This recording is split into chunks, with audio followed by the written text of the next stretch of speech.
वेद पढ़े पर वेद न जान, ये बाचे पुराण 18। जड़ को अंधे पत्ते खुआवे, ये भूल गए सिरजनहारा। तो जिस कारण से इस काल ने हमें यहाँ गुमराह किया हुआ है, उस अज्ञान को हटाने के लिए परमेश्वर स्वयं आते हैं, अपनी प्यारी आत्माओं को ये ज्ञान बताते हैं, जन्म मृत्यु से छुटकारा पाने का विधान बताते हैं। वो यथार्थ भक्ति, वो यथार्थ मंत्र जिससे मोक्ष हो सकता है और हमारे प्रारब्ध में आने वाले संकट कष्ट, जो जन्म जन्मांतर के पाप हमारे जीवन में लिख दिए गए हैं, उनको केवल कबीर देव, वो कबीर परमेश्वर ही नाश कर सकता है।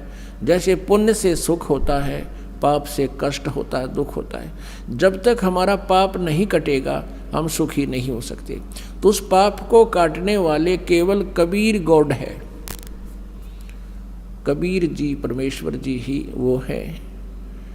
अन्य कोई प्रारब्ध के किसी भी पाप का या किसी भी पाप का और प्रारब्ध के कष्ट का निवारण नाश नहीं कर सकता, केवल कबीर देव कर सकता है। अपनात्माओं, किसी के पैर में कांटा लग गया हो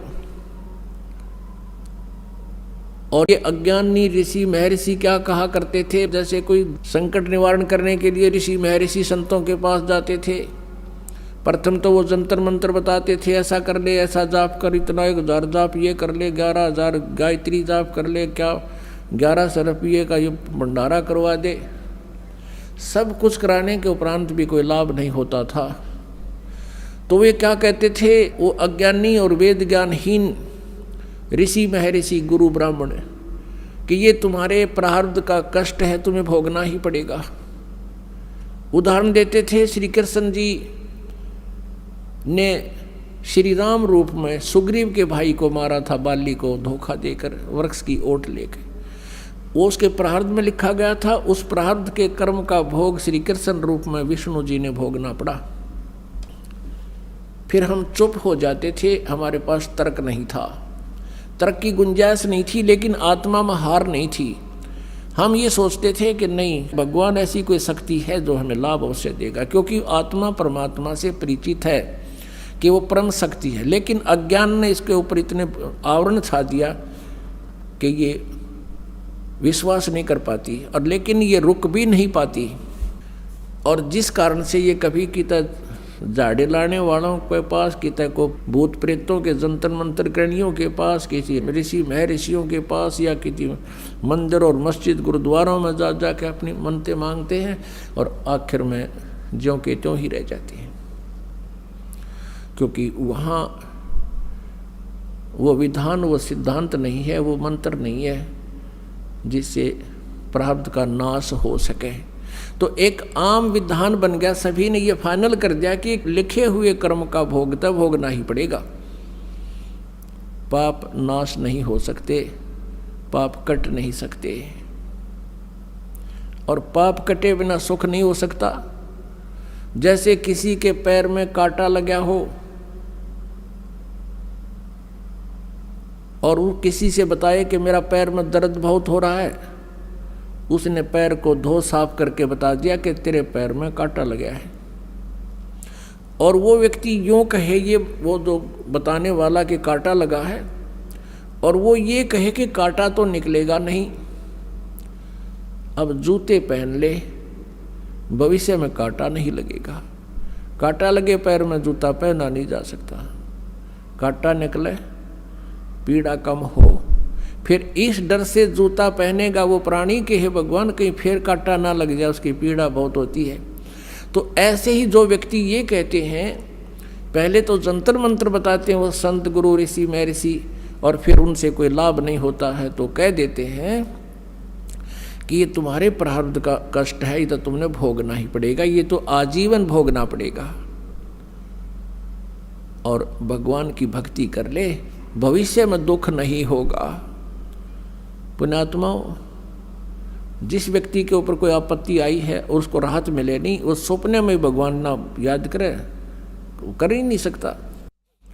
अब वो पाप रूपी कांटा निकले जिससे पीड़ा टेंशन हो रही है, और फिर वो व्यक्ति भक्ति करे इस डर से राम नाम का जूता पहनेगा, हे भगवान कहीं फिर बिजली ना गिर जा। इस डर से, इस भय से फिर वो सदा भक्ति करेगा, मर्यादा में रहेगा, क्योंकि उसने आपत्ति को झेल कर देख लिया उसमें कितनी पीड़ाएं होती हैं। और कोई ये कहे कि ये तो कष्ट बना ही रहेगा, आगे भक्ति कर ले, वो सपने में भी नहीं कर सकता भक्ति। ऐसे तो नास्तिक हो गए, पूरा चीन नास्तिक हो गया, जिसमें विश्व की आधी के लगभग जो है जनसंख्या है, और पूरा रूस नास्तिक हो गया। जो पहले सब आस्तिक थे, महात्मा बुद्ध को माना करते थे, उनको महात्मा मानकर, संत मानकर उनकी शिक्षाओं को ग्रहण किया उनके पूर्वजों ने, लेकिन आध्यात्मिक लाभ नहीं मिला। औपचारिक ज्ञान जो महात्मा बुद्ध ने बताए तो आम माता पिता अपने बच्चों को बता देता है, लेकिन जब तक उसके पास समाधान नहीं है, परमात्मा का सहयोग साथ नहीं है, और वो मंत्र ने जिसे पाप नाश हो, जीव परमात्मा को नहीं मान सकता। और काल यही चाहता है कि नास्तिक हो जाए, कलयुग में विशेषकर, उससे पहले कोई नास्तिक नहीं था। द्वापर तक आप देख लो, सब इतिहास है, चारों वर्ण भक्ति किया करते थे, परमात्मा से डरते थे, आसरा रखते थे भगवान पर। कलयुग में एक विशेष परमात्मा की और काल का एक विशेष वार्ता और संधि हुआ है, एक कंप्रोमाइज हुआ है कि काल ने परमेश्वर से जो पहली बार भगवान रूप बदल कर आए थे, रूपांतर करके अपने पुत्र जोगजीत के नाम से, तो काल ने कहा था भगवान 3 युगों में जीव कम ले जाना, और कलयुग में जब चौथा युग आवे, उस कलयुग में आप कितने ही जीव निकाल ले जाना। तो काल ने ये सोच रखा था कि कलयुग में इनको ऐसा बना दूंगा, सतयुग त्रेता द्वापर में इनके पुण्य रहेंगे, और कलयुग में वो पुण्यहीन हो जाएंगे, और अन्य ना जाने कितने पंथ बना दूंगा, ना जाने कितने धर्म बना दूंगा, और इनको नास्तिक कर दूंगा। और आज उसने वो सब काम कर रखे है। तो परमेश्वर ने कहा था कि ठीक है, सतयुग त्रेता द्वापर में कम जीव ले जाऊंगा, और चौथा युग में मैं आप देख लूँगा तेरे को। अब ये वार्ता फिर बताएंगे, आज प्रसंग कुछ और है। अब कहने का भाव ये है कि जब तक हमारा पाप नाश नहीं होगा, कांटा नहीं निकलेगा, तो पीड़ा मिटे नहीं, और पीड़ा नहीं मिटेगी तो जूता पहना नहीं जा सकता। ठीक इसी प्रकार जो दुखी आत्मा यहाँ आते हैं, यदि वो परमात्मा परमेश्वर कबीर जी की जो हम दास नियम बताता है, मर्यादा बताता है, उस मर्यादा में रहोगे तो आप पर कष्ट नहीं रहेगा। आप ये सोच कर आते हो कि आज ही जादू मंत्र जंत्र कर दे गुरुजी और फिर हम अपना राज्य गुरुजी अपने, नहीं, ये काम हम नहीं करेंगे। परमात्मा का उद्देश्य है कि तुम यहाँ आओ, इस ज्ञान से परिचित हो, कुछ ऐसी राहत तो आपको प्रथम दिन ही मिल जाएगी जो सच्चे दिल तक रो कर यहाँ समर्पित होगा। समर्पित का अर्थ है कि हम जो भी मार्गदर्शन आपको करें, भाई बीड़ी शराब मांस तम्बाकू नहीं पीनी है, अन्य किसी देवी देवता की भक्ति जो तुम पहले करते थे वो नहीं करनी है, इन सभी मर्यादाओं को जो हृदय से मानकर समर्पित होता है, उसी दिन से राहत शुरू हो जाती है। लेकिन हमारे भक्त और कुछ वो स्वयं भक्त पुस्तक आदि ज्ञान सुनकर पढ़ कर आते हैं, तो उनके धारणा ये होती है कि बार चल कर देखता हूँ, राहत मिलेगी तो ठीक है, नहीं तो नहीं। ऐसे व्यक्ति को यहाँ कतई राहत नहीं मिलेगी, चाहे आइयो चाहे मत आइयो। हमारा उद्देश्य है कि आपको राहत तो अवश्य मिलेगी, गारंटीड मिलेगी, आपके ऊपर कोई कष्ट नहीं रहेगा, मेरे से लिखवा लो तुम। लेकिन जैसे हम कहें ऐसे करते रहो। आपको बार बार यहाँ बुलाने का उद्देश्य है कि आप भगवान से परिचित हो जाओ, और परिचित होने के बाद फिर अननेसेसरी डिमांड खत्म हो जाएंगी, जिनके कारण हम भगवान से दूर होते चले जाते हैं, जिनकी हमें आवश्यकता नहीं। और फिर आप देखना प्रतिदिन भगवान कितने सुख देगा, आपकी सोच भी नहीं सकते। तो वो परमात्मा, वो स्वयं इस ज्ञान को और पाप नाश करने वाले मंत्र, इस समाधान को स्वयं ही लेकर आते हैं। किसी भी सदग्रंथ के अंदर सोहम मंत्र नहीं है। परमेश्वर ने कहा कि सोहम शब्द हम जग में लाए, और सार शब्द हमने गुप्त छिपाए। केवल एक ओम नाम है। सभी पवित्र सदग्रंथ, सभी पवित्र सदग्रंथों, मान्य सदग्रंथों में, जैसे पवित्र चारों वेद, पवित्र श्रीमद् भगवत गीता, इनमें केवल एक ओम नाम है। उसके अतिरिक्त कोई भी मंत्र जाप करने का नहीं है, मोक्ष का सहयोगी आधार नहीं है।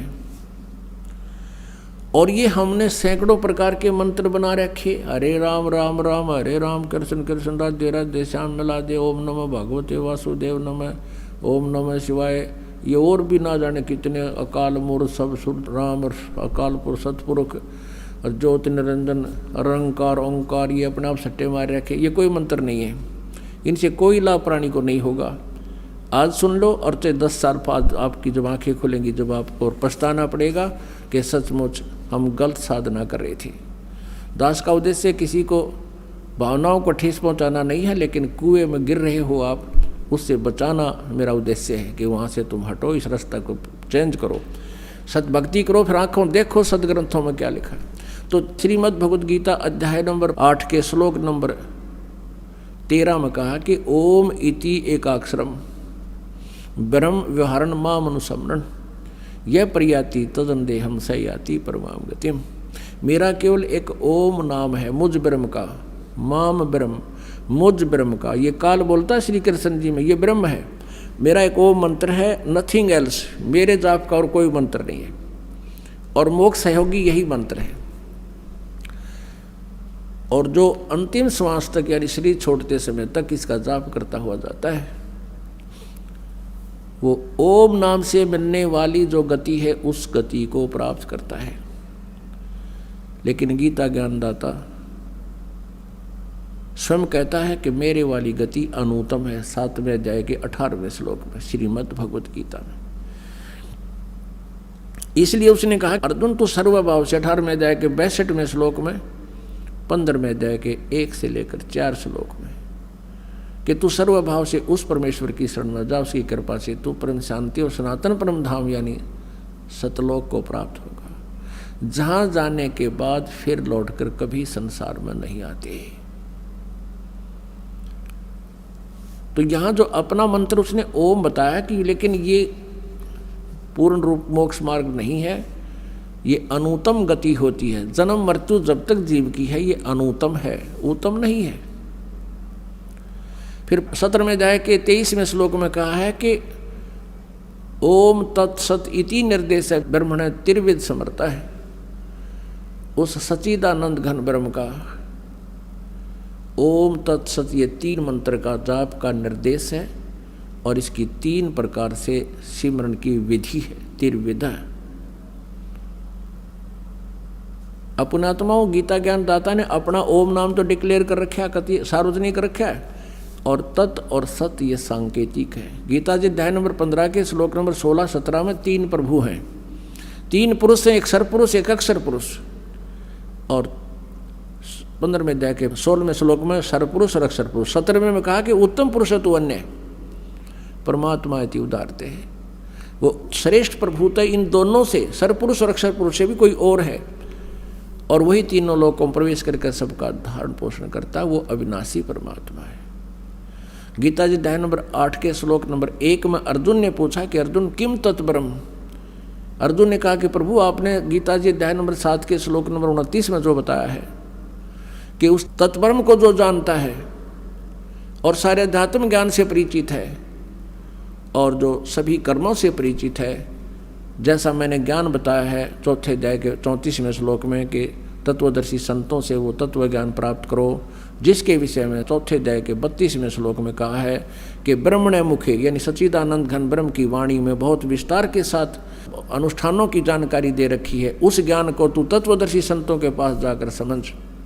कहते मेरे इस ज्ञान को जो आश्रय ले लेता है और फिर वो तत्ब्रह्म से वो फिर जन्म और मरण से छूटने का ही प्रयत्न करता है, जरा और मरण से छूटने का प्रयत्न करता है।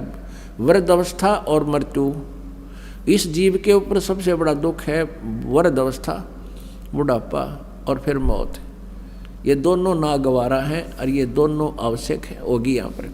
और ये सतलोक में नहीं होते थे, इसलिए हम नहीं चाहते इन दोनों को, लेकिन ये यहाँ तो होंगी ही होंगी। ये तो केवल सत्यलोक सनातन परम धाम में ये रोग कटेगा। और उस रोग को काटने के लिए औषधि जानकारी आपको प्रॉपरली परमात्मा ने आके दी कबीर साहब ने। वो दिन है जो आज हम वो मना रहे हैं। उसके उपलक्ष्य में आज ये समागम 5 दिन का प्रारंभ हुआ, 11 से 15 जून 2011।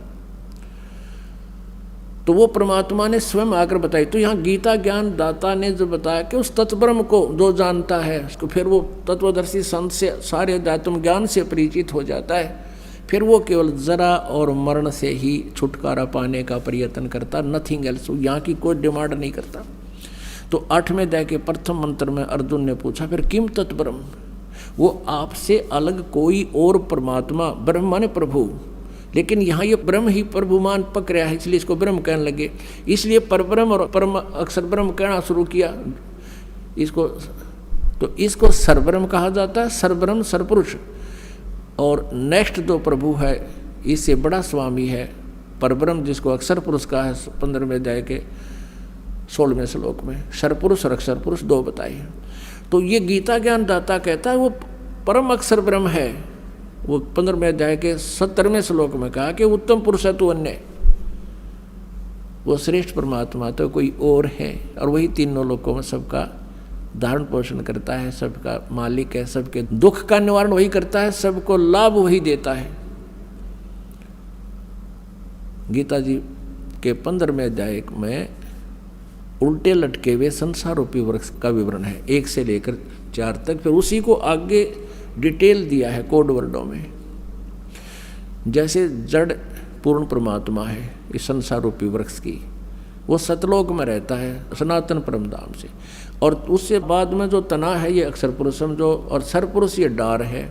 उस डार के फिर 3 शाखाएं हैं, ब्रह्मा जी, विष्णु जी, शिव जी, और पात रूप संसार है। तो उस पौधे को, पेड़ को खुराक कहाँ से मिलती है, आहार कहाँ से मिलता है, वो जड़ से। तो तीनों लोकों में प्रवेश करके वो पूर्ण परमात्मा ही सबका धारण पोषण करता है। जिसने जैसा कर्म किया है उसी के आदेश से ब्रह्मा विष्णु महेश वहीं से जो चल कर आता है उसी को देते हैं। ये कोई परिवर्तन नहीं कर सकते। केवल कबीर परमेश्वर आपको अधिक दे सकता है, आपके पाप का भी नाश कर सकता है। तो वो परमात्मा हमें सुख देने के लिए और सतलोक से चलकर आता है, और अपने यथार्थ ज्ञान को भी वो परमेश्वर ही बताता है। अपने द्वारा रची हुई सृष्टि को भी वही परमेश्वर ठीक ठीक बता सकता है, ये वेद बताते हैं। तो ओम नाम है ये ब्रह्म का। 17वें अध्याय के 23वें श्लोक में ओम तत्सत जो कहा है, ये ओम तो ब्रह्म का, सरपुरुष का। अब 15वें अध्याय के 16 और 17 में 3 प्रभु 3 पुरुष बताए हैं। एक सरपुरुष तो ये ब्रह्म है 21 ब्रह्मांड का स्वामी। अक्षर पुरुष ये परब्रह्म है जो 7 शंख ब्रह्मांड, नील पद्म शंख ब्रह्मांड का स्वामी। और उत्तम पुरुष है तो अन्य 15वें अध्याय के 17वें श्लोक में कि उत्तम पुरुष, पुरुषोत्तम, असली भगवान, वास्तव में प्रभु परमेश्वर, वो तो इन दोनों से, सरपुरुष और अक्षर पुरुष से कोई अन्य है। वो परम अक्षर ब्रह्म है। वो परम अक्षर ब्रह्म ही सबका धारण पोषण करता है, वो अविनाशी परमात्मा। तो वो कबीर परमेश्वर है, वो परम अक्षर ब्रह्म स्वयं ही अपने ज्ञान को बताने के लिए आए। और उनके जो तत् और सत मंत्र हैं, ये तत् तो है इस अक्षर पुरुष का,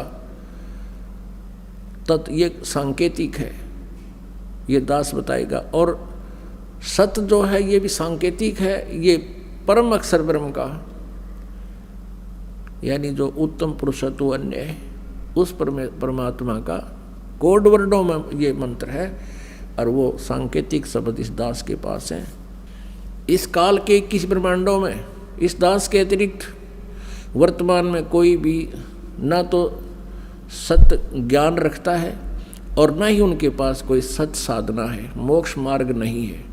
इस दास से नाम लेकर के कोई दुष्ट इंसान स्वामी नामों को अगर दान कर देता है, गुरु बन बैठा है, वो महाशत्रु है आप जी का। उससे से छोटी मोटी राहत आपको हो भी जाओ, लेकिन आपके जीवन का नाशक और असंख्य जन्मों का दुख पैदा कर देगा वो प्राणी, क्योंकि वो अधिकारी नहीं है, वो काल का दूत है। तो उनसे भी आप जी ने बच के रहना है। काल हो सकता है 1-2 को कर दे, श्रृंगार ले आपका नाश करने के लिए, लेकिन आप बुद्धिमान हो, ज्ञान इतना दे देगा दास के उनको आप तुरंत पहचान लोगे। काल के दूतों के धोखे में आप आओगे नहीं। अब प्रसंग चल रहा है कि वो परमेश्वर स्वयं ही चलकर आता है। ऋग्वेद मंडल नंबर 9 और सूक्त नंबर 86 मंत्र 26 और 27 में, ऋग्वेद मंडल नंबर 9 सूक्त नंबर 82 मंत्र 1, 2, 3 में, ऋग्वेद मंडल नंबर 9 सूक्त 96 में मंत्र नंबर 16 से लेकर 20 तक, और भी अन्य बहुत सैकड़ों स्थानों पर यह स्पष्ट किया है कि वो परम अक्षर ब्रह्म, वो कबीर देव है, वो अपने स्थान से जहाँ वो तीसरे मुक्ति धाम में रहता है वहाँ से गति करके आता है। अपनी कबीर वाणी के माध्यम से, कविताओं के माध्यम से, कविताओं से वो अपना यथार्थ ज्ञान प्रचार करता, जिस कारण से उसको प्रसिद्ध कवि की भी उपाधि प्राप्त होती है। प्रसिद्ध कवियों में से भी एक होता है, लेकिन वो ऋषि व संत रूप में प्रकट परमात्मा, वो पूर्ण परमात्मा होता है और वो राजा की तरह दर्शनीय है, उसको देखा जा सकता है। पुण्यात्मा वेदों को तो दास ने अभी देखा सन 2002 के बाद, और अभी तक उसमें रहस्य मिल रहे हैं। परमात्मा परमेश्वर कबीर जी सब स्वयं आए थे, वो लीला उन्होंने उसी समय की थी जो वेदों में वर्णित है कि प्रभु ऐसा करता है। आज तक परमेश्वर कबीर जी के तुल्य जिनको हम भगवान मानते थे, उनकी किसी की लीला नहीं है जो वेदों से मिलती हो। इससे सिद्ध है कि वो भगवान नहीं है। आज से 600 वर्ष पहले परमात्मा ने अपनी अमृतवाणी में, कबीर वाणी में, उस सूक्ष्म वेद में, उस तत्व ज्ञान में, सच्चिदानंद घन ब्रह्म की वाणी में कहा था कि वेद मेरा भेद है, मैं मिलूं वेदन से नाही, जौन वेद से मैं मिलूं वो वेद जानते नाही। परमात्मा ने 600 वर्ष पहले कहा था कि चारों वेदों मेरी महिमा गा रहे हैं, और गीता जी चारों वेदों का कोड वर्डों में सांकेतिक एक सारांश संक्षिप्त में लिखा हुआ है। कहते हैं इनमें परमात्मा कह रहे हैं मेरी ही जानकारी है, वो परम अक्षर ब्रह्म पूर्ण परमात्मा है, वही मोक्षदायक है, उसी की भक्ति से कल्याण होगा, अन्य देवताओं की, किसी भगवान की पूजा करने से मोक्ष नहीं होगा। तो वो परमात्मा मैं हूँ, वेद मेरा भेद है, पर वेदों में वर्णित विधि से मैं मिल नहीं सकता, क्योंकि वेदों और गीता और पुराणों में इनकम्प्लीट आध्यात्मिक नॉलेज है, स्पिरिचुअल नॉलेज है, इनकम्प्लीट है। क्योंकि इसलिए तो उन्होंने छोड़ दिया। चौथे अध्याय के 34वें श्लोक में श्रीमद् भगवद गीता में कहा कि अर्जुन तो उस तत्व ज्ञान को जिसमें सच्चिदानंद घन ब्रह्म की वाणी में उस परमात्मा के पाने का विशेष जानकारी है, वो तत्व ज्ञान है। चौथे अध्याय के 32वें श्लोक में कहा है। उस ज्ञान को जानने के लिए गीता जी अध्याय नंबर 4 के श्लोक नंबर 34 में कहा है कि उस तत्व ज्ञान को तू तत्वदर्शी संतों के पास जाकर समझ, वही बताएंगे। इससे सिद्ध है कि गीता ज्ञान कंप्लीट नहीं है, लेकिन ये नहीं कह सकते गीता ज्ञान गलत है। यजुर्वेद अध्याय नंबर 40 के श्लोक नंबर 10 से लेकर 13 तक 2 बार प्रमाणित किया है कि कोई तो उस परमात्मा को संभव माने जन्म लेने वाला, दूसरा कहते हैं वो असंभवात यानी जन्म नहीं लेता, उत्पन्न नहीं होता। कोई निराकार बताता है, कोई साकार बताता है, कोई जन्म लेने वाला बताता है, कोई अजन्मा बताता है। कहते हैं उस परमात्मा की जानकारी तो वो तत्वदर्शी संत बताएंगे। धीरा नाम लिखा उसमें, धीरा नाम यानी तत्वदर्शी संत बताते हैं, उनसे सुनो। इससे सिद्ध है कि वेद ज्ञान भी इनकम्प्लीट है, कंप्लीट नहीं है। इसलिए यजुर्वेद अध्याय नंबर 40 के श्लोक नंबर 15 में कहा है कि वायु अनिलम अमृतम अथिदम भस्मांतम शरीरम, शरीर छूटने तक परमात्मा की भक्ति करो। कैसे? ओम करतो समर, किलवे समर और कर्तुम समर। ओम नाम का जाप काम करते करते सिमरण करो, विशेष कसक के साथ सिमरण करो और अपने मनुष्य जीवन का प्रथम कर्तव्य मानकर ओम नाम का सिमरण करें। अब ये तो ब्रह्म का जाप। फिर इस ब्रह्म ने बता दिया है कि उस सच्चिदानंद घन ब्रह्म के बारे में तो तत्वदर्शी संत बताएंगे। और यजुर्वेद अध्याय नंबर 40 के श्लोक नंबर 17 में लिखा है, वेद ज्ञान दाता और गीता ज्ञान दाता एक ही है। ये वेद ज्ञान दाता कहता है कि वो पूर्ण परमात्मा तो प्रोक्ष है, ऊपर प्रोक्ष है, गुप्त है, और मैं ब्रह्म हूँ, मेरा ओम नाम है, मैं खम्भ यानी अंतरिक्ष में रहता हूँ। जैसे श्रीमद् देवी भागवत देवी पुराण में देवी खुद बताती है, हिमालय राजा को वर्णन वो ब्रह्म के बारे में जानकारी देते हुए कहती है कि वो परमात्मा का केवल ब्रह्म है, ब्रह्म का नाम ओम है, और वो ब्रह्म सबका आत्मा ऊपर दिव्य आकाश यानी ब्रह्मलोक में रहता है। और ये खुद यजुर्वेद के 40वें अध्याय के 70वें श्लोक में, यानी 40वां अध्याय यजुर्वेद का अंतिम अध्याय है और 17वां मंत्र भी यजुर्वेद का अंतिम मंत्र है। इसमें दोनों भगवानों का अलग अलग निर्णय दे दिया कि वो पूर्ण परमात्मा तो प्रोक्ष है, ऊपर गुप्त है, और मैं ब्रह्म हूँ, मैं खम्भ यानी अंतरिक्ष में स्वर्ग में रहता हूँ, मेरा ओम नाम है। That's all. तो इससे सिद्ध है कि ना वेद कंप्लीट ज्ञान रखते हैं उस परमात्मा के पाने का, उसके लिए ऑप्शन छोड़ दिया कि उसको तो तत्वदर्शी संत ही बताएंगे। तो परमेश्वर कबीर देव जी 600 वर्ष पहले कहा करते थे, वेद मेरा भेद है, मैं मिलूं वेदन से नाही, और जौन वेद से मैं मिलूं। ये वेद जानते नहीं, ये चारों वेद मेरी महिमा गाते हैं, लेकिन इन वेदों में मेरे पाने का विधान नहीं, संविधान नहीं, कोई ज्ञान नहीं, मंत्र नहीं। और जौन वेद से, जिस विधान ज्ञान से, जिस मंत्र से मेरी प्राप्ति हो, इन वेदों में वर्णित नहीं है। वेद नहीं जानते, और वेद तो खुद कह रहे हैं कि वो तो तत्वदर्शी संत बताएंगे। वो तत्वदर्शी संत की भूमिका करने भी स्वयं ही परमेश्वर आए थे, ना जीव तत्वदर्शी नहीं हो सकता।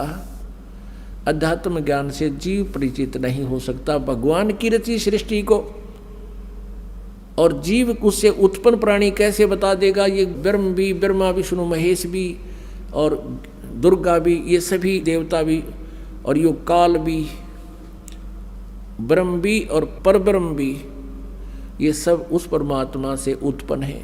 तो परमात्मा के द्वारा उत्पन्न की गई सृष्टि को उसके बालक नहीं बता सकते, संतान नहीं बता सकती, तो पिता ही बतावे। उसके बताने के बाद तो हम बता सकते हैं, उनके से सुनी हुई, जैसे दास आपको बता रहा है।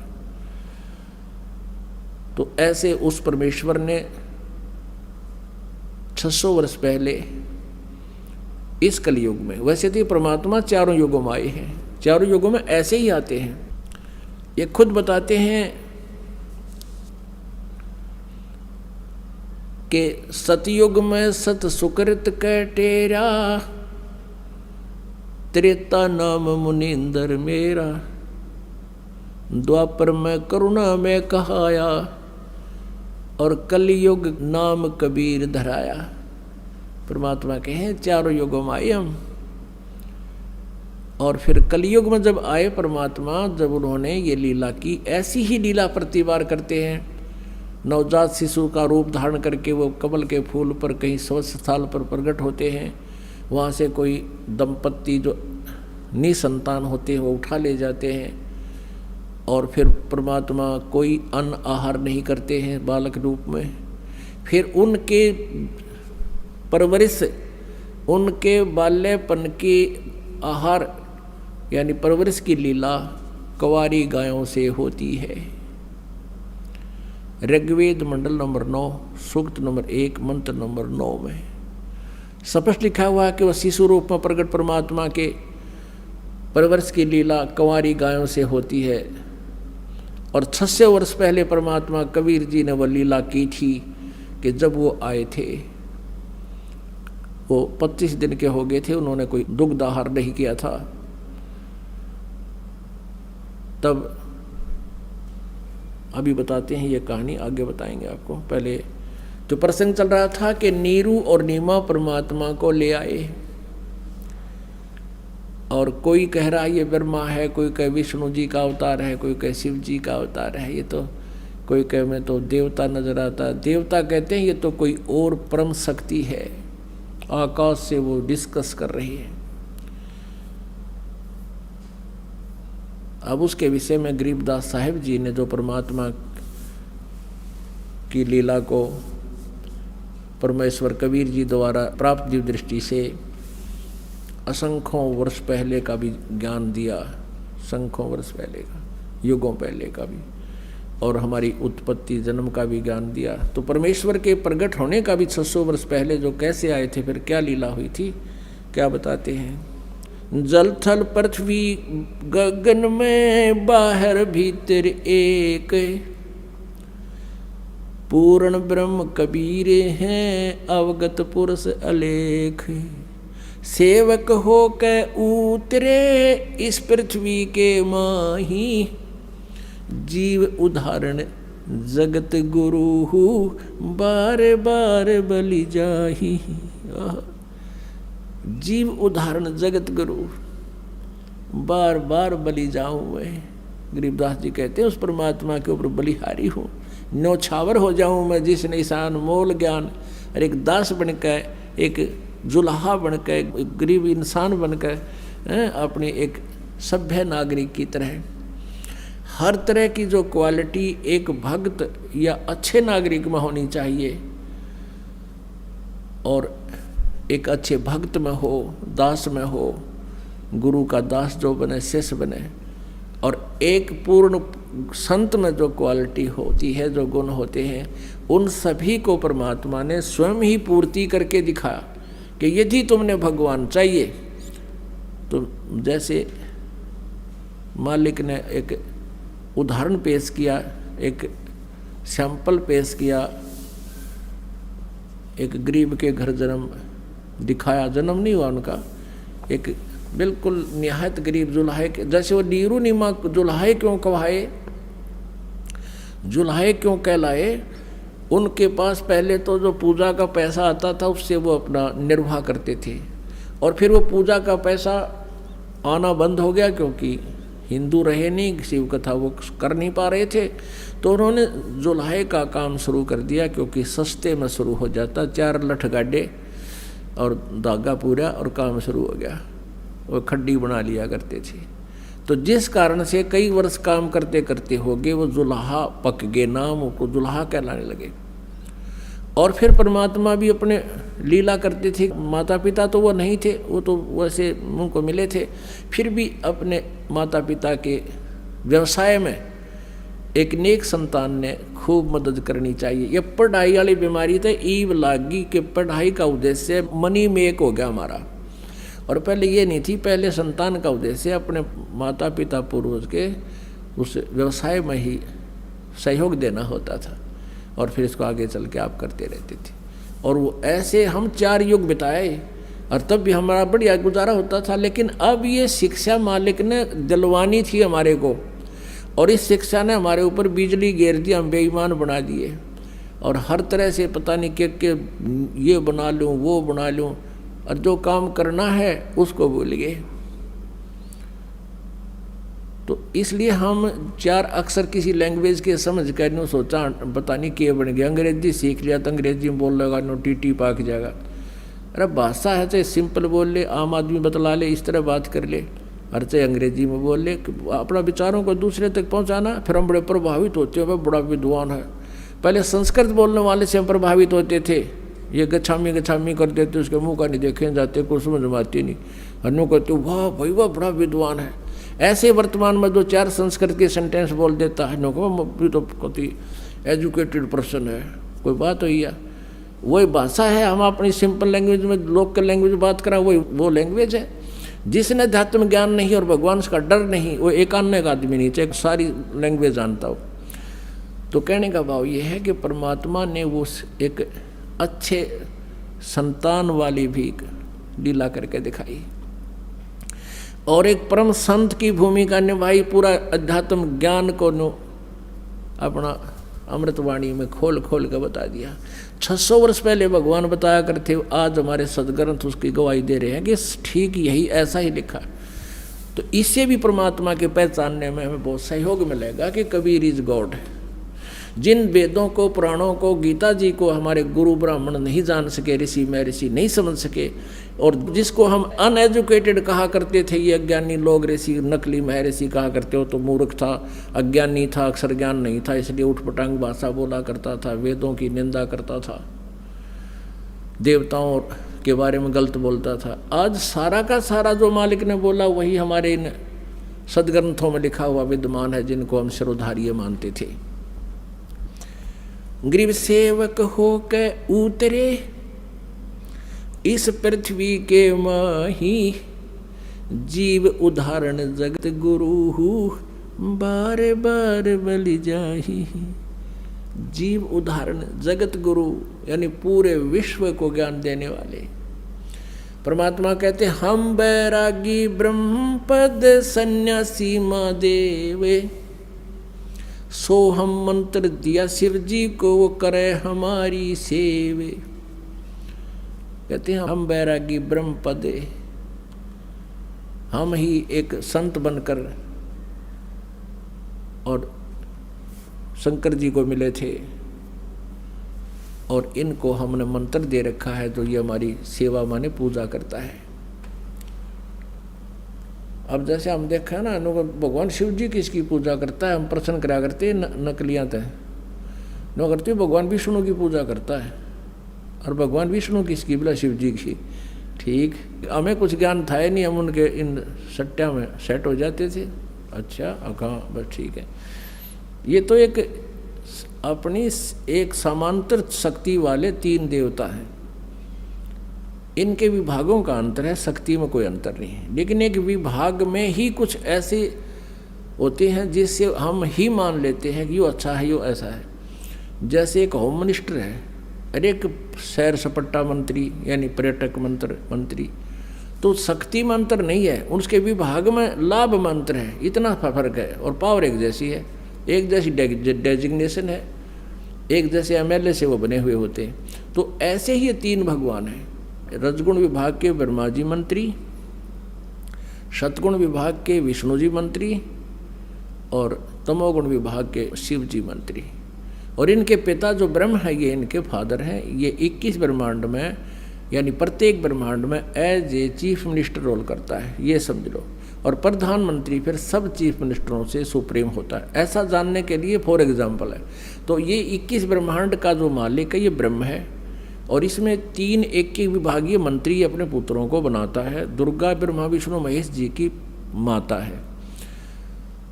और ऐसे इन असंख्य ब्रह्मांडों में कुल मालिक कबीर देव है, वो परम अक्षर ब्रह्म है, कबीर जी है। वो स्वयं बालक रूप बनकर धारण करके आए इस अध्यात्म ज्ञान को बताने के लिए, इसलिए वो जगत गुरु शब्द मालिक ने गरीबदास साहिब जी ने मालिक के लिए बोला है।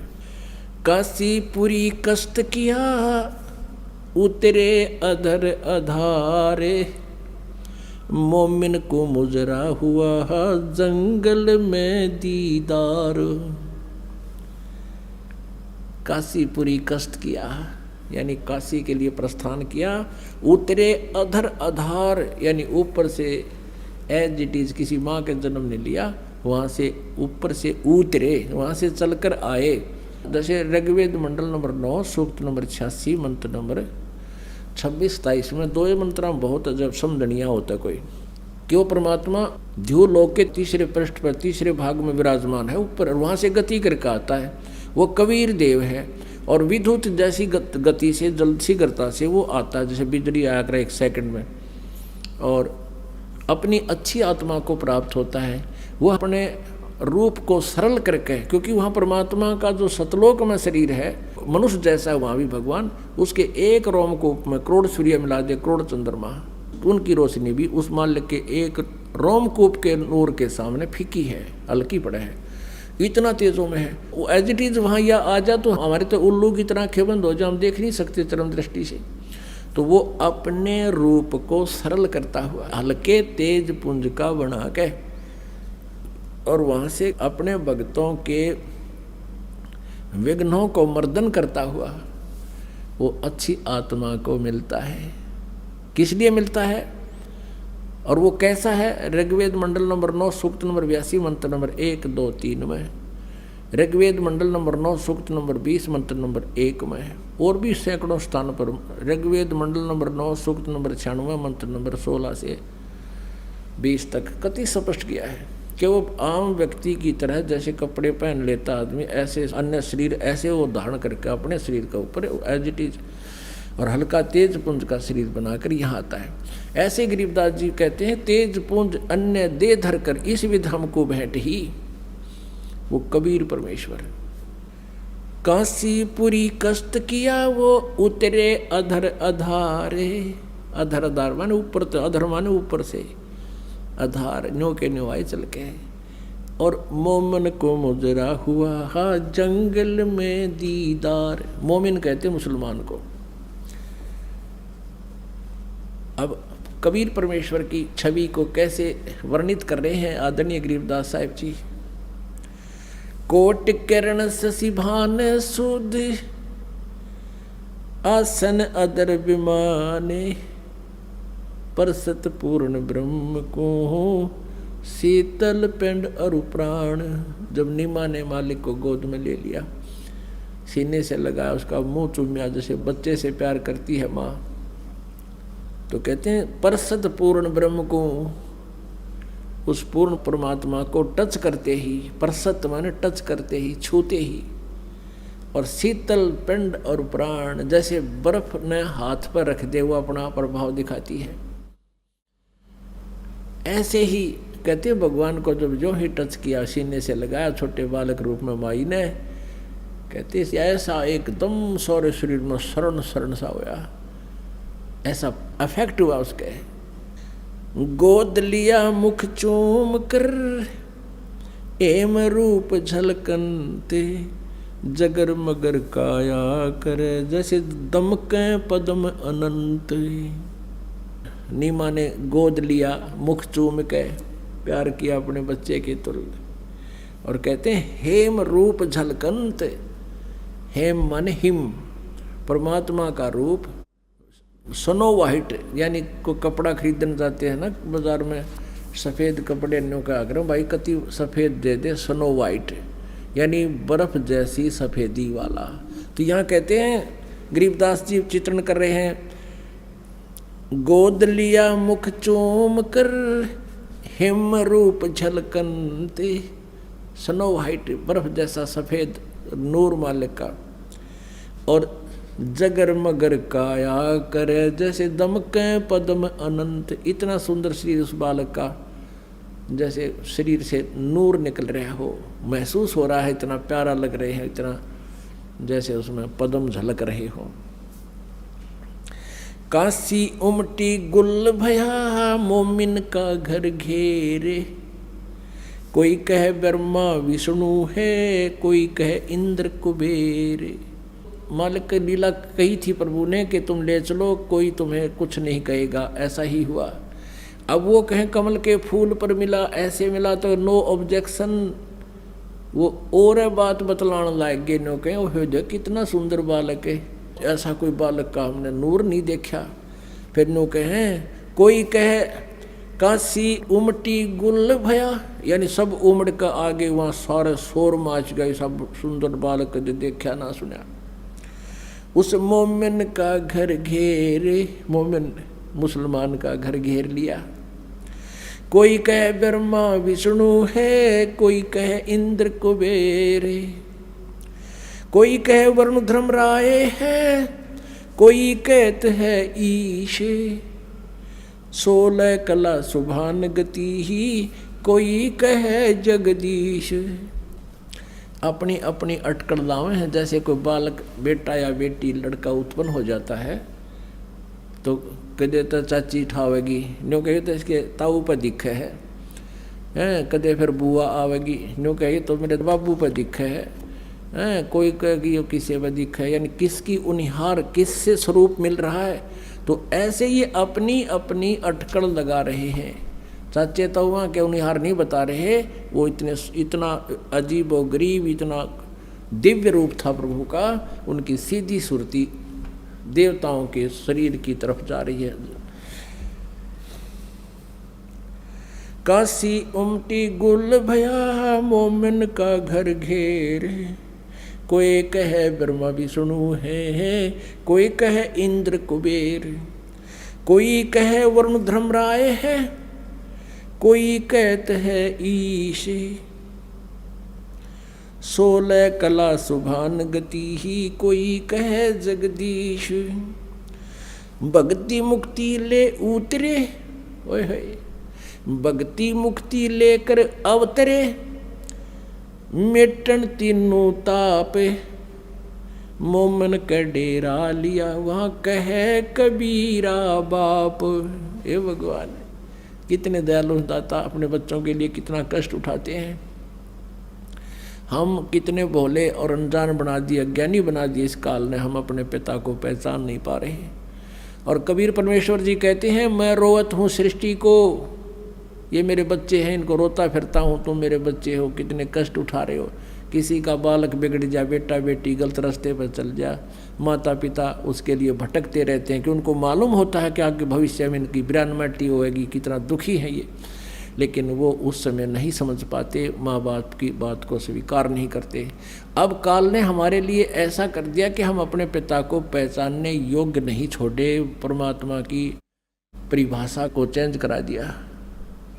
अब भगवान आता है, मैं भगवान हूँ, नहीं, हमने तो भगवान वो चीज़ है जिसके हाथ में सुदर्शन चक्कर हो, या हनुमान की तरह गदा ले रहा हो, या श्री कृष्ण की तरह या राम की तरह तीर ले रखे हों, या दुर्गा की तरह 8 हाथों में हथियार हो। हम तीसरे भगवान मानना, एक गरीब जुलाहा रूप में रोका में भगवान, सपने में बिना मानना हम। लेकिन भगवान तो मना के छोड़ देगा, उसमें वो परम शक्ति है जिसकी हमने सब जगह भटक लिए, जहाँ राहत नहीं मिली। और उस गरीब जुल्हा, जिसको हम एक जुल्हा सा गरीब सा व्यक्ति मानते थे, और वहाँ जाते ठीक होने लाएंगे। 64 लाख शेष हो गए थे परमात्मा के आज से 550 वर्ष पहले। वो जानता है कि मैं कैसे अपने आप को भगवान सिद्ध करूंगा, और सिद्ध तो है ही, लेकिन सिद्ध करने के लिए प्रयत्न हो रहा है कि गॉड को, भगवान को भगवान सिद्ध करना कठिन हो रहा है, क्योंकि इस लोक वेद ने सभी के अंतःकरण में अंधेरा छा दिया। अब परमात्मा कहते हैं, 9 मन सूत उलझिया, ऋषि रहे झकमार, और सतगुरु ऐसा सुलझा दे, उलझा ना दूजी बार। अब परमात्मा आए थे, ऐसा सुलझा गए थे इस 9 मन सूत ने। 1 किलो सूत उलझ जाना, धागा होता कच्चे धागे, वो रुआ लिया करते जुलाया ने। जब उसमें कट जा, उसमें टूट जा, गांठ लग जा, तो कोई कपड़ा स्वीकार करे नहीं, तने तो गांठ ला दी 36 पैसा दे नहीं, तो उसको बहुत प्यार से सुलझाना ही पड़ता था, उसमें गांठ ना पड़े।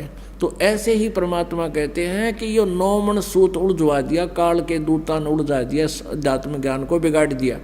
और उसको परमेश्वर कबीर जी ने आके ऐसा सुलझा दिया, वो सुलझा कर रख गए थे, हम फिर भी ना समझ सके कि यो ठीक है, हम उस उलझे हुए माथा मारते रहे। तो परमात्मा कहते हैं, उन्होंने आके सुलझा था, फिर इस दास को बता दिया कि ये सुलझा सलझा रखा है, तुम इसने प्रयोग करो। 9 मन सूत उलझिया, ऋषि रहे झकमार, और सतगुरु ऐसा सुलझा दे। सतगुरु, सच्चा गुरु, सच्चा संत, तत्वदर्शी संत ऐसा सुलझा देगा, फिर उलझे ना दूजी बार। अब इस कलयुग में योग अध्यात्म ज्ञान नहीं बिगड़ेगा, ठीक है। आने वाले समय में ये नास्तिक हो जाएंगे, भक्ति नहीं करेंगे तो वो अलग बात है, लेकिन ये लोक वेद नष्ट हो जाएगा। ये सच्चा ज्ञान सदा के लिए इस कलयुग में पूरा चलेगा, जब तक भक्ति चाहने वाले प्राणी रहेंगे। मालिक ने जब तक इसका निर्धारित समय रखा हुआ है।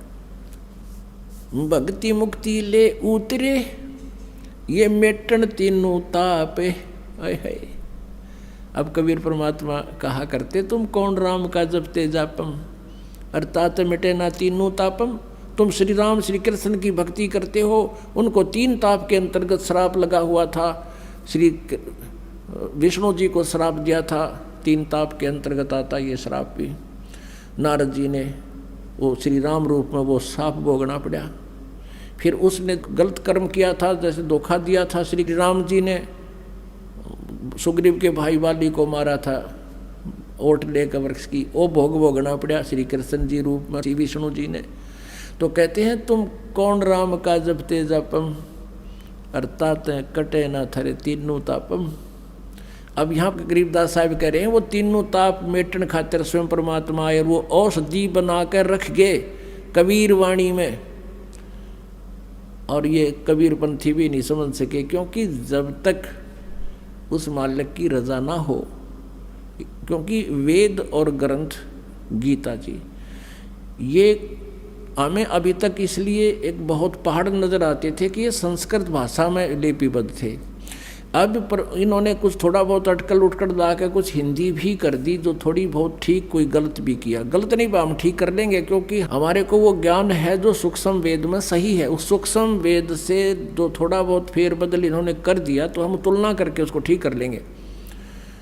तो वो ज्ञान वेदों का और गीता का अब हमारे समझ में आ रहा है। अब क्या बताते हैं, भक्ति मुक्ति ले उतरे, वो परमात्मा कबीर जी अवतरित हुए, स्वयं चल कर आए। भक्ति मुक्ति ले उतरे ये मेटन तीनों ताप, मोमन के डेरा लिया कह कबीरा बाप। एक मुसलमान के घर, जुलाहे के घर पे कहते हैं डेरा लिया।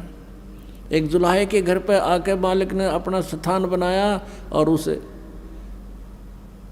जुलाहे को कहते हो परमात्मा एक रोल करने के लिए कहते हैं, उसको बाप कहता है, पिता बोलता है, सारी सृष्टि का पिता। और एक जुलाहे नीरू को बाप कहकर, पिता कहकर बुलाता है। अपने आत्माओं, अपने बच्चा के लिए अपना माँ बाप दुखी हुआ करे। ठीक है, दूसरे औपचारिकता करने तो 2 दिन आ जाओगे, क्या हाल है, क्या हुआ बालक गेला, कैसे हो गया, लेकिन जिसका लग गया वो जाने। तो कबीर परमात्मा जी हमारे पिता हैं, और वो यहाँ आकर के उनकी इतने कष्ट उठाए।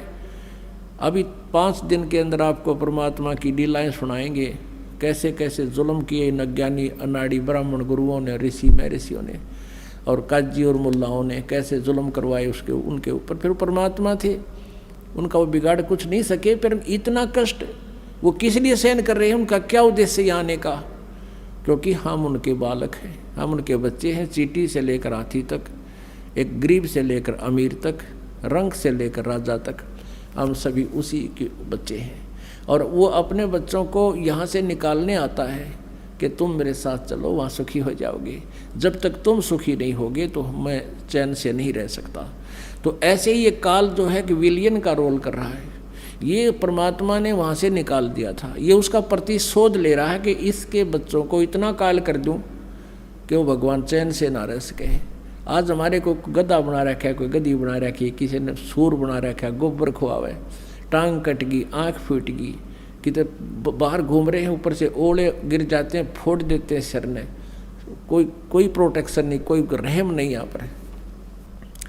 और वो परमात्मा कहता मैं रोवत हूँ सृष्टि को कि तुम मेरे बच्चे हो, तुम मुझे पहचान लो। तुम पूरे ब्रह्मांड को, पूरे जितने विश्व में मानव हैं वर्तमान में, उनको, और फिर आने वाले जीव, क्योंकि इस भगवान की भक्ति यथार्थ इस ज्ञान से, परमात्मा की इस वाणी से पशु पक्षियों पर भी प्रभाव पड़ रहा है।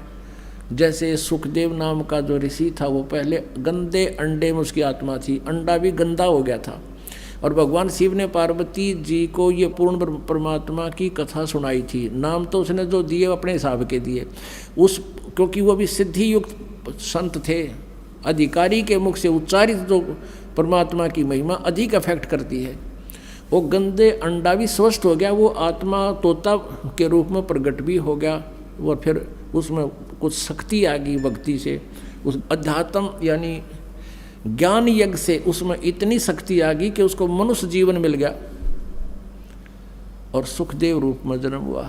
ऐसे ही परमात्मा कितने दयालु हैं, ये अखंड पाठ चलते हैं, वाणी चलती है, उस परमात्मा की महिमा ये दास सुनाता है। तो इससे पशु पक्षी घास पेड़ पौधों पर भी प्रभाव पड़ेगा, और ये शीघ्र मनुष्य जीवन धारण करके और अब इस ज्ञान का लाभ उठाकर पार हो जाएंगे। तो वो परमात्मा पूरे विश्व को पार कर सकता है, लेकिन हम उसके मार्ग को स्वीकार नहीं करते। हम इस लोक वेद पर बहुत आधारित हो चुके हैं, और उसको लोक वेद का अज्ञान का नाश करने के लिए भगवान आते हैं। अब कहते हैं उस जुलाहे को बाप कहता है परमात्मा, एक लीला करते हुए। दूध न पीवे न अन्न भखे, नहीं पालने झूलंत, अदर अमान ध्यान में वो कमल कला फूलंत। ना तो दूध पीवे, अन्न तो खाना की था, और फिर भी इतना स्वस्थ शरीर, जैसे कमल का फूल दिन दिन रोज फूला करता है। एकदम कमल का पौधा लगा हो जाओ जिस जल में, और उसमें कितना पानी चढ़ जा, वो कमल का पौधा ऊपर रहेगा, नो का नो गेल बढ़े जाएगा। कहते हैं कुछ खावे पीवे नहीं भगवान बालक रूप में, और शरीर इतना स्वस्थ, जैसे किलो दूध रोज पीवे बालक तब स्वस्थ रहे। दूध न पीवे न अन्न बखे, नहीं पलने झूलंते, अदर अमान ध्यान में वो कमल कला फूलंते। कोई कह छल ईश्वर है, कोई किन्नर कहलावे, कोई कहे गण ईस कहा, जो जो मात रिसाए। ये कोई तो कहे यो ईश्वर नहीं है, यो तो कोई छल है, कोई कहे यो किन्नर है, यानी भूत बात है। तीन बातों से वो बड़ी दुखी होती है नीमा। फिर कहते हैं खलक मुलक देखण गया, राजा प्रजा रीत, जम्बू दीप जहान में ये उतरे शब्द अतीत। दुनी कहे ये देव है, और ऊपर से देवता कहते हैं, देव कहे ये ईश, ईश कहे ये पूर्ण ब्रह्म है, पूर्ण विश्वे बीश। अब कहते हैं ये देवता तो कहते हैं ये भगवान है, और ऊपर के भगवान जो कह रहे हैं वो कहीं तो भाई पूर्ण ब्रह्म है, अपनी अपनी अटकल लगा रहे हैं। अपने आत्माओं, आज से 600 वर्ष पहले एक परमात्मा कबीर जी ने जो लीलाएं की थी, आज वो लीलाएं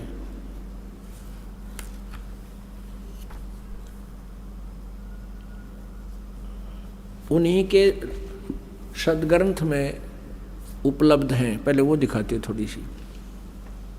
परमात्मा को पहचानना कठिन हो गया, परमात्मा को पहचाने बिना विश्वास हो नहीं सकता।